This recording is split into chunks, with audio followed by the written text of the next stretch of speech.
Where does Steindl go? He gets it to Doyle. Can Milton make some magic?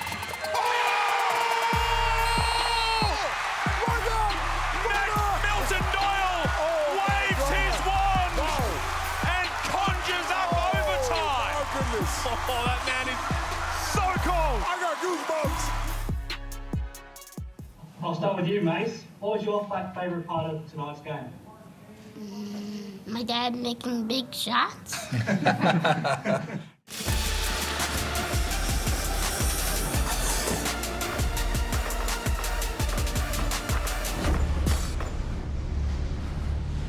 Milton Doyle does it again for Tassie. This is nothing but net Aussie Hoops presented by Amy. And as per usual, it's a stacked slate tonight. Olgun Uluc, she's going to detail the mounting pressure on southeast Melbourne. Gazey has more on Taran Armstrong as a possible future boomer. And Copes is going to break down the craziness we just saw in Tassie on the weekend and what it means for Perth. And for me, I'm just emotional right now because after weeks of waiting, my man Rryan Broekhoff has got on the plane. He stopped missing those flights and he's joined me here in studio. Mate, it is great to see you. And does this mean that you're a full-time media member? I am. I'm officially joined the dark side and now I'm here with you. Don't start any rumours. There's no comeback, not coming back. Unless Olgun breaks it, I'm staying right on this side of the camera having fun with you. Yeah, and this is the dark side. You're right, because you were a very popular player. But when you come over here and start having opinions, people don't like you anymore on social media. And by the way, we are happy to have him here, but he filled my locker with about 15 of those beautiful custom suits that he's got as well. So we're excited to have Rryan Broekhoff right throughout the season.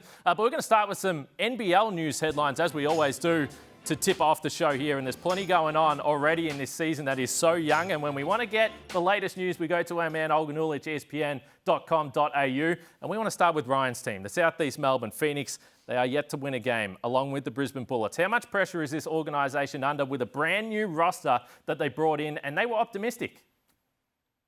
They're under a ton of pressure, Kane. 0-4, 2 straight road losses. It's got to a point where I'm told that the decision makers in that franchise are very closely observing Mike Kelly's role in this team. He signed that 2-year deal to become the head coach of this team last season. He's basically in a contract year. They're looking at that role closely. 0-4 for a team that has spent a ton of money, that is super talented. They should be a really high-powered offensive team. They just haven't got it done yet. And this game against the Brisbane Bullets, the Phoenix 0-4, the Bullets 0-3. It's weird to say that this is one of the biggest games of the season with two teams that have yet to win a game, but that's exactly what it is. Yeah, that game is going to be unusually must-watch, Ryan. But let me come to you. So they're 8th in offense, they're 8th in defense. But I already mentioned it. This is a completely new starting lineup. So how fair is it for Mike Kelly to be under that level of scrutiny right now? It's pretty harsh, you'd think, to start the season. They haven't been great offensively where we thought they would be really good. They've got a lot of high-skilled players, lots of shooting, lots of creation. It just hasn't fit together right now. And defensively, we knew they were limited. But they're going to have to get a win. It is season on the line this week. Yeah, and you already, Olgun, mentioned the numbers for Mike Kelly. And if we look at his record right across the board, there has been some losing seasons. But don't forget, he also was an NBL Coach of the Year, as we see there in 2020, with the Taipans with a 16-12 record. So rotating roster, not a lot of continuity, might be a little challenging for Mike Kelly. We want to talk about Tasmania now. I want to set that up with some audio from Andrew Bogut on the Rogues Bogues podcast. And McVeigh, there is room, like there is. I've heard some people, now you hope McVeigh has as long as stay as he can in the NBA, but I've heard rumours that Tasmania is preparing for him to be back December-ish. Yeah, that's an interesting one. Look, I hope he does well in camp, but Houston's pretty deep in his position, which I kind of question why they brought him in anyway. They've got a lot of guys kind of in his 3/4 is he 3, is he a 4 kind of. A lot of young guys too who they're going to want to play. Young athletes, yeah. And a lot of their previous picks play that similar position, right? And then Brooks can go 2-3 at times. So it makes things, Jeff Green's there as well. So yeah, it makes things interesting, but that's just kind of what I heard from people that are in the know in Tasmania is they're kind of just sitting there, rubbing their hands together saying we'll just hold water till December when we can get him back, because obviously his two-way, the G League stuff starts a couple of weeks after the NBA. Yeah, it's fascinating stuff from Andrew Bogut. He'll be on this show next week as well, so keep that in mind. But Olgun, those comments from Andrew Bogut actually sparked a fair bit of controversy because of the timing on social media. Jack McVeigh making his preseason debut for the Houston Rockets. And we can talk about the timing, but that's not what I'm interested with from you. I'm just purely curious about the Tasmania Jack Jumpers roster situation and what that would look like if things don't go the way that we all hope and Jack McVeigh hopes in the NBA. There are two parts of this, Kane. There's the first part, which is the Jack Jumpers and their preparedness, right? They didn't adequately fill that Jack McVeigh role. They filled it with Ruben Tarangi, a minimum level sort of player. Craig Sword is an import that is probably one of like a third import in the NBL. And so the Jack Jumpers know as a franchise that over the next 2 months, there may be a lever that has to be pulled. And there's not a hope that Jack McVeigh doesn't fulfill his NBA dream, but there is the level of preparedness, and the Jack Jumpers are going to be there ready to entertain it if Jack McVeigh, for one reason or another, doesn't stick on that Houston Rockets roster, right? They are there. If he does become available, they're ready to pull that lever. Now, that is separate from the Jack McVeigh side of things, who, from what I'm told around his camp, is ready to stick with that franchise. And from what I've heard around the Houston Rockets camp, they're ready to keep him for the remainder of this season. And so on that side of things, it seems like they're ready to stick with him for the long haul. But if something happens, if he somehow becomes available, the Jack Jumpers will be ready to pounce. Yeah, and as they should be, to be honest, Ryan. Like, you're going to look at it from the player's point of view, but that is the facts. And that doesn't mean that the Tassie Jack Jumpers don't want Jack McVeigh to go well in the NBA. In fact, it would be the complete opposite, but it would be wrong of them not to at least have a plan in case they bring back the star of last year's grand final series. So what have you made of all this, and perhaps just in general, what McVeigh's been able to do over the last 12 months? He's had an incredible 12 months, finals MVP, some of the biggest shots we've seen in the NBL in its history, plus making the Olympic team. He's had an incredible 12 months. So for this to come out right now, it sort of derails a little bit of that momentum that he's built up. And as a player, you want to maximise. This might be his one opportunity at the NBA. Unless something drastic happens, you know, he falls out of favour, he gets waived, he just really doesn't enjoy it. I don't see a reason for him to come back to Tassie. They're going to have a spot ready for him, whether it's this season, next season. I'm sure there's other teams that will keep a spot open for him as well. But it's such an incredible opportunity that you would hate to see him quit it too soon. Yeah, and he's in his prime, and no surprise to anyone. His first shot was a runner in the lane, one leg up. He's a tough shot maker. Olgun Uluc, outstanding. Appreciate the time as always. Thank you. All right, it is a massive week for Australian hoops as well, and the community indeed. The great Michelle Timms is entering the Naismith Basketball Hall of Fame, becoming just the third Australian to do so, joining LJ and Lindsay Gaze. Here's Olympic teammate and current Opals head coach Sandy Brondello on the greatness of Timmsy. Yeah, absolute legend. You know, when I got to first started playing with Timmsy, and we played a lot, obviously, with the Opals, but we also played over in Germany. We won a EuroLeague title together. It's just her work ethic. Like, we'd be having a recovery day and we're going on this run and lifting weights. She's got me sprinting on the bike. And that just showed me, it was great for me to be around it because I saw like, wow, this is how hard it works. And I was, you know, that's what that was one of my staples, like working hard. But I thought Timmsy showed me how to work at the highest level to get the, you know, the best out of my game. She's just a fierce competitor. She made everyone around her better. She's tough, one of the toughest players out there. Even though she's small in stature, she's got a big heart and just willed us to win so many times. And the bigger the game, the better Timmsy was. And you know, I learned so much from her, and what an amazing achievement! It's so well deserved. She's you know, she's the trailblazer really for Australian women's basketballers. Great stuff there from Sandy, who has a big week in her own right, by the way, chasing the WNBA title as head coach of the New York Liberty. The individual resume is off the charts for Timms. In addition to those numbers you see on the screen, she was also a WNBA All-Star. Her number 7 has been retired by the Phoenix Mercury, and she also tacked on a tidy 5 WNBL championships along the way. Congrats to an all-time great. But next we've got the turnaround for Adelaide and Rryan Broekhoff. He's got film to break down. You are not going to want to miss this. Stick around.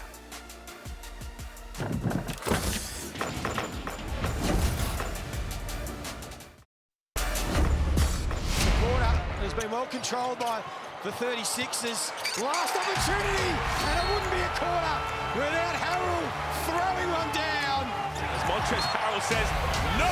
An even 10-point win to the Adelaide 36ers. Davis gets it with 5 on the shot clock, and he's happy just to pull the trigger. At the moment, he can't miss.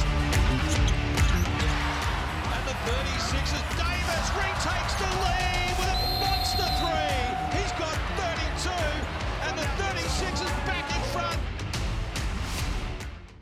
Nothing but net. Aussie Hoops presented by Amy continues in a little segment we like to call Now That the Dust Has Settled, and we finally get to bring Ryan in studio, and that means that we set him the task of pouring through the film and bringing us the plays that stand out to him. We're going to talk about the Adelaide 36ers, and you remember last week when I asked the question, is 2 games too soon to panic about the 36ers? Just in general, as a rule, it felt like the negativity had swamped this team far too early. It had, and there was a lot of talk, obviously, about performances of certain players, and they were really lucky that Phoenix came on the schedule just at the right time. They've kind of been every team's get-right team, which is sad to say as a former Phoenix player, but there was a lot to like from especially the offensive ends, but Kendrick Davis and Isaac Humphries were fantastic over the weekend. Yeah, Isaac Humphries was a player that everyone focuses on, and he felt like a big piece of this team. But you got Montrezl Harrell in the lineup, and they're trying to figure out how it all works. And this is where we're going to start the breakdown. You've looked at how they were able to get Isaac Humphries involved. Yeah, absolutely. And he's such an important piece, and we saw last year how good he can be when he's up and going. But we look at some of these clips, and it's out of pick and roll. Kendrick Davis was picking Phoenix apart through the pick and roll, but they get a simple switch, mismatch, use his size, feed the big fella. He was talking about it all week that he goes as the team goes. They have to get him involved and find him. And it's been an early, tough part of the season, but there's been a focus. Again, draw 2, find the open man. There's no help from the Phoenix. It gets an easy one here. You got to feed the big fella. Another one. Pick and roll. Defense is collapsed. He's able to get position, use his size and strength to finish over the smaller defender. And that's all it is. He starts with the simple things, getting a couple cheap ones off the pick and roll. And then we saw what he did against Illawarra, getting on the offensive rebounds. His energy comes from his competitiveness and being part of the team. So it was great to see him finding some form. So we look at the attention the defense is going to pay to Kendrick Davis, and we understand he comes in with a reputation as a scorer. But how much of it was Isaac Humphries as well, making quick decisions and being aggressive? Because I feel like the difference between when he's quiet and when he has nights like he had on the weekend, you can see straight away it is a completely different player. Yeah, he's not timid. He doesn't second guess what he's going to do. He just gets the ball, goes to what's comfortable for him, makes a play at the rim. Whether it goes in or not, you want to see him aggressive and making that first read, first decision. And as I said, he started getting on the rebounds. His rebounding number shot up over the weekend.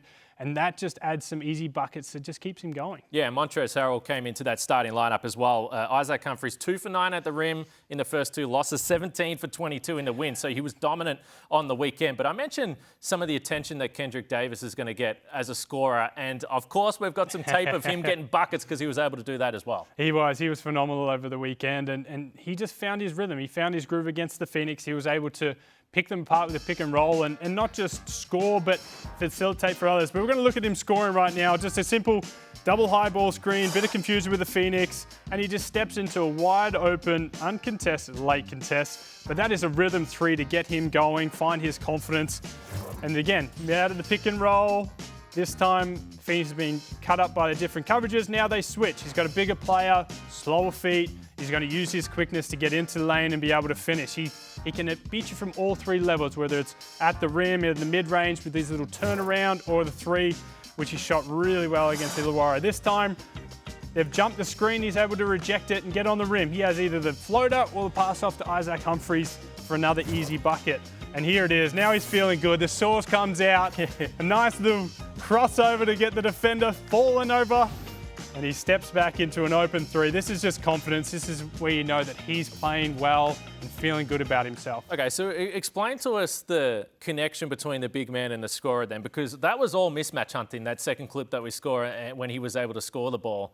But if Humphries wasn't already dominant in those first 6 quarters, then maybe he doesn't draw those mismatches. Is that as simple as that, or what did you see across the board from them two? It has to be. It has to be a read and react of what the player's doing, who's in form. Isaac was screening with purpose, rolling with purpose over the game. So he drew a lot of attention. And if you've got Kendrick Davis. He doesn't need much space. He doesn't need much time. He's quick. He's athletic. He can shoot the ball from anywhere on the floor. And once he gets going, and once they all get going, all four of the big players from Adelaide were fantastic over the weekend.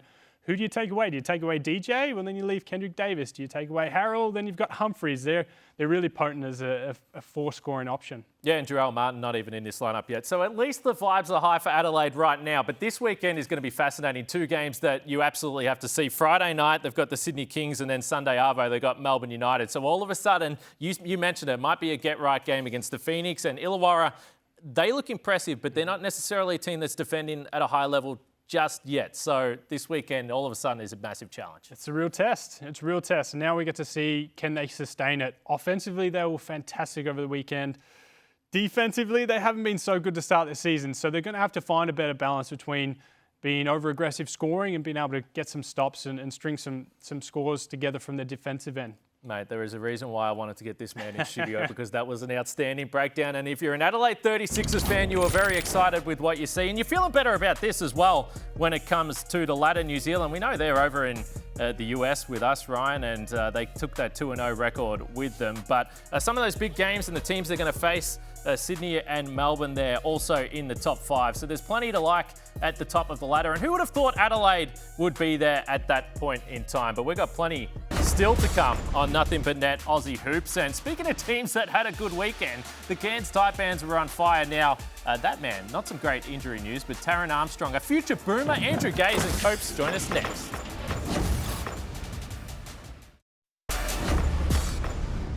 Nothing But Net Aussie Hoops continues now with a little bit of fun. And just to take you behind the scenes, we have got a WhatsApp group where time codes are thrown in the group. There's the lighter plays, perhaps the plays that don't go perfectly. This is when hoops turn to oops, presented by Amy. Crawford, inside the dang, who just couldn't connect. Then 9, and they get the shot clock down to 3. Tough shots. Wedgie. Don't see that too often. I think he doesn't want to do it. Come on, Geordie. Oh, this is not fair, the ref. Come on, Geordie. There you go.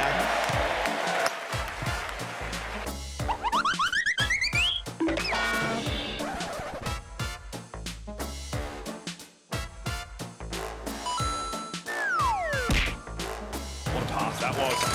Another.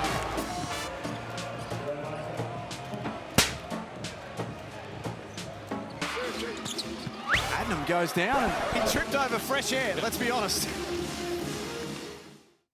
We bring in all the heavy hitters now. Rryan Broekhoff is still here, and the legendary duo Andrew Gazey and Leonard Copeland. And Gazey, my question to you, we just saw that last play there. Kyle Adnam tripped over, I'm not really sure what.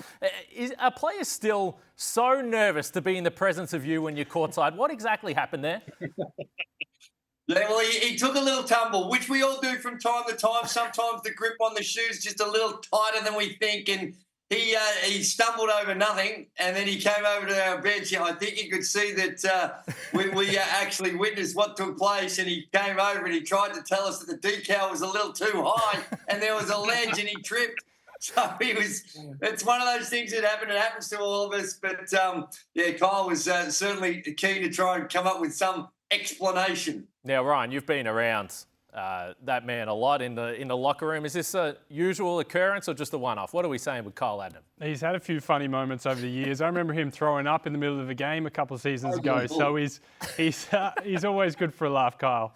Hey, Gazey, the NBL did something, by the way, that I'm not sure too many people are brave to do, and they actually split you two up on Sunday. So I want to talk about Cairns and Melbourne with you, Gazey, and then Copes bring you in for the craziness we saw in Tassie. I want to start with Taran Armstrong, who unfortunately is going to miss this weekend's game with an ankle sprain. That was announced a little bit earlier today. But Gazey, what did you see from this guy across the weekend? We've been waiting for him to come back, and you even mentioned that he could be a future boomer. Why did you say that? What did you see up close?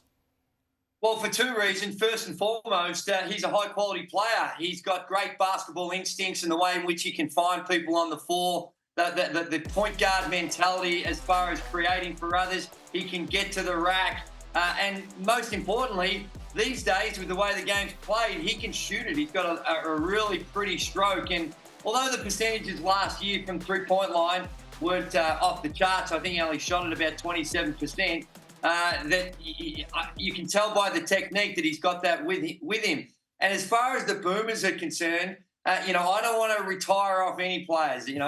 Delhi might still want to continue on, and Paddy might be there. But when you look at some of those veteran guys that might be phasing out of the Boomers program, someone's got to run the point. Now, you got Josh Giddey, and he's going to be the main guy, and the ball's going to be in his hand a lot. But you do need support around him, and there are others that can do those types of duties, Dyson Daniels. But as far as pure point guard responsibilities, running a team, finding people, making good decisions, I think he's got all those characteristics. Yeah, and only 22, Ryan, and to lead a team at that age. We don't often see that in the NBL. I know Giddey did do it with Adelaide. We saw LaMelo Ball. Those teams didn't win a lot, though. But this is a Cairns team that's trying to win, and they've handed him the keys, which is unique. It is, especially at such a young age. And 40's spoken about it all the time. We built this team around Taron Armstrong, and for a 22-year-old, it's a huge step forward for him. And his development, and we saw in these 2 games how good he was and how good he can be. We just hope that ankle comes good.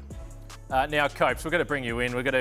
We left you sitting there for far too long. I've got to apologise to you for that, and you won't let me forget it. But this Tassie and Perth game on the weekend, the one that eventually went to overtime, I don't know if I've seen it crazier. Last 3 minutes in regulation, mistakes galore, big shots. There was some questionable refereeing. What comes to mind first? Because this was already maybe the most insane finish we'll see all season.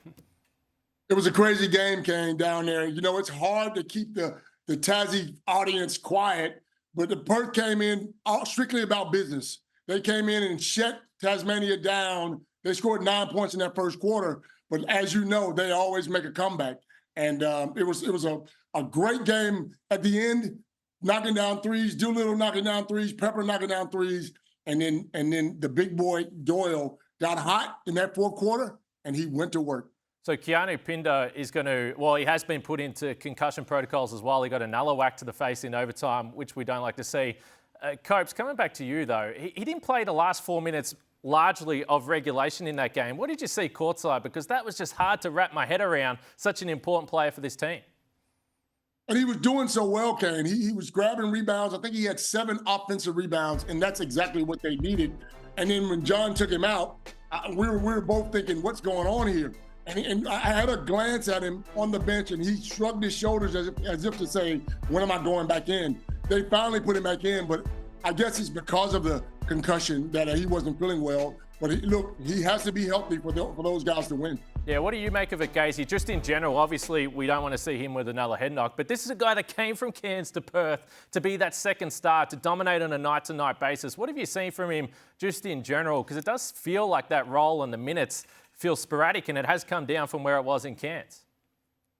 Yeah, well, he's had those health issues, and anytime you get a head knock, I think they do the right thing. They err on the side of caution, which you must do. The more we learn about head knocks, the more sensitive we've got to be. So I think they've done the right thing and probably made a tough decision for what lies ahead and giving him some rest. But we've seen the absolute very best in some of the questionable stuff with Keanu already. In that game one, the first game of the season, he came out and the game's on the line and knocks down 3 balls. I think he hit 3 or 4 3-pointers in that game. So he's inside and outside. Sometimes I think his judgment of what the right time to take the 3 and the wrong time still is a bit of a work in progress. But, he's a threat around the rim. Defensively, he can be elite, and it's just trying to keep him healthy. But he's a high-quality player, and throughout the course of the season, there's going to be way more pros and cons when it comes to Keanu Pinder. Now, Ryan, you've worked with both of these guys in the broadcast. Gazey, the question is, for splitting you 2 guys up, we know Copes, he's a frequent flyer. He likes to get in the planes and sit up the front and get into a new city. Did you request the change, or what do you make of the splitting up of the legendary duo of Gazey and Copeland? Well, they got to share us around. Now, we all know Copes, he gets out, he's, they call him arthritis because he gets in every joint in every state. Wow. So they like to send him around perhaps because he's a little bit more social than I am. But no, I love working with Copes, and it's great that we're sharing around, mixing it up, getting different voices, new voices coming into the commentary team. But I do miss not sitting next to my brother. No, very fair. Hey, let me say this, Kane. Can I say this? Yes. You guys are looking so good on air there. You should have told us we had to wear suits or something. You guys look like pretty boys on TV. No, incredible. I was looking forward to Ryan coming here, and then I very quickly realised in the first 5 minutes I'm no longer the favourite Aussie over here, so I'm actually now starting to feel jealous of him. Gazey and Copes, stars as always. Thanks for joining us. Good on you, Kane. Good luck, Ryan. All right, we've got plenty more coming up on Nothing But Net Aussie Hoops, and we're going to look at some of the top plays from round 3. There was plenty to choose from, but we've got the very best next.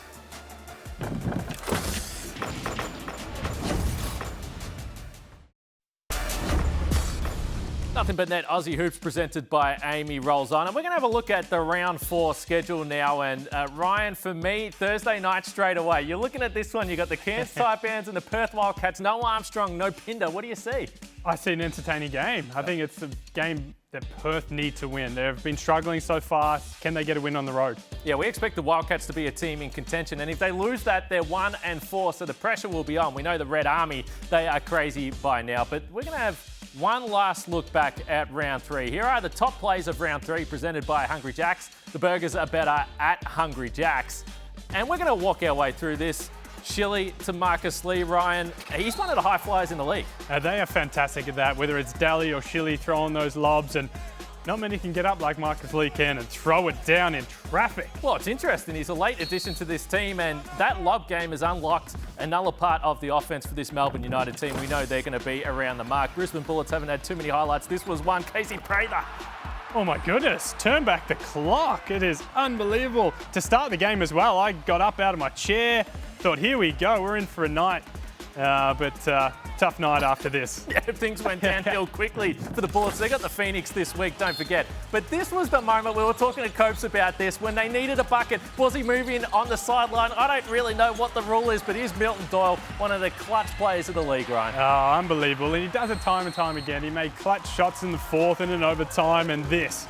I mean, we can talk about whether they need a foul or not, but that is an incredible shot. Well, for all the talk about the Jack Jumpers, they had perhaps the clutch shot of all time with Jack McVeigh last year, and now they've got that man Milton Doyle as well. But geez, what a night it's been. Ryan Broekhoff in the studio. Pleasure to have you here, my friend. Great to be here. Let's do it next week. He's not going anywhere. He's going to be with us the whole time. Thanks to Olgun Uluc, Andrew Case, almost said Lindsay, and Copes. Enjoy the hoops right across the weekend on ESPN.